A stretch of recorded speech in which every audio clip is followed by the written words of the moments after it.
When in the chronicle of wasted time I see descriptions of the fairest wights, and beauty making beautiful old rhyme, in praise of ladies dead and lovely knights.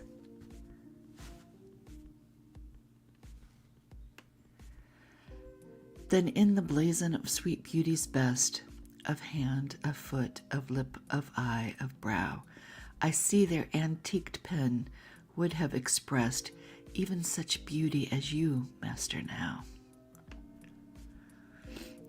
To all their praises are but prophecies of this our time, all you prefiguring, and for they looked but only with divining eyes, they had not skill enough your worth to sing.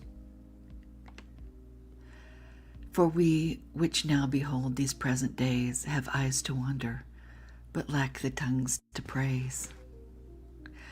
William Shakespeare, Sonnet 106. That was a sonnet that I had to memorize in high school. I'm still on this. Because of copyrights, and I'm still kind of doing the fair use thing. These are all public domain poems that I'm reading to you as we're celebrating April, the month of April, which is National Poetry Month. I'm going to turn this down a little bit here. The music seems a little loud yet. This is a live stream, by the way, and I'm simulcasting on Twitter, Facebook, and YouTube at the same time. And what I've been doing lately is simply reading the poem, because I think sometimes commentary is overdone, right? I think sometimes the poem just speaks for itself. But it's a Sunday morning. It may be April 2nd, but we had a big snowstorm as April was coming in, and there's still snow on the ground. And what is that old saying? Red skies at night, sailors' delights. Red skies in the morning, sailors take warning. Well, the rosiness of the red sky just stopped casting its rays onto my white duvet. So I should imagine we're going to have some stormy weather still ahead of us today. And because I'm not fully caffeinated, and it's a Sunday, I'm going to read that again because I think it deserves to be read again.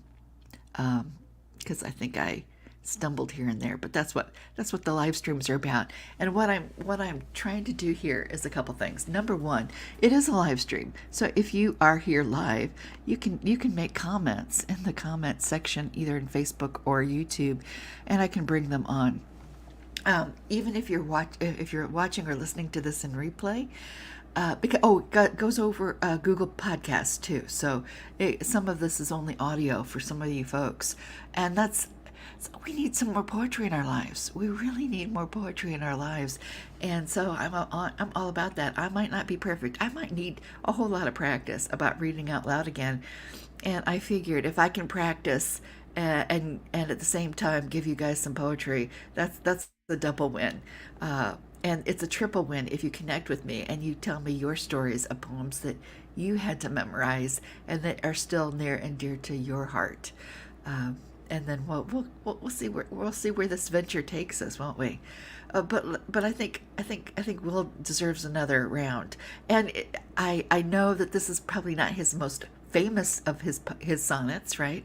But I think that's part of the charm, is that it's good to shake things up a little bit. I think most everybody knows about the darling buds of May being shaken. Well, this is our, and a lot of his, the shall I compare thee to a summer day, and all the other sonnets that everybody knows. They're on all the Valentine's cards, ironically, because not all of them are love poems, or are most of them are not conventional love poems. He was not a conventional writer. He's conventional to us now, but he was not. And if you read him closely, hopefully you will delight, as I do, in some of the twists and turns that he makes.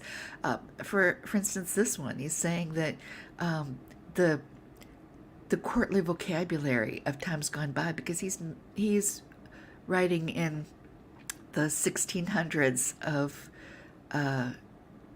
of this era, and he's saying, yeah, 400, you know, 4 to 600 years ago, the words were courtly and eloquent and hyperbolic, right? They were highfalutin, as my grandmother would say, or high mucka mucka, as some of my Pacific Islander friends would say.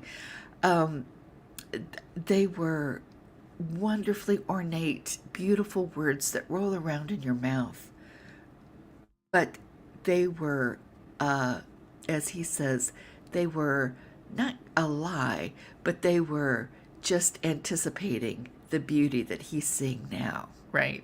I'm going to read this again, and hopefully I'll do a better job, and maybe that'll give you a little bit of chance to get your ears tuned in to even to maybe have a better listen.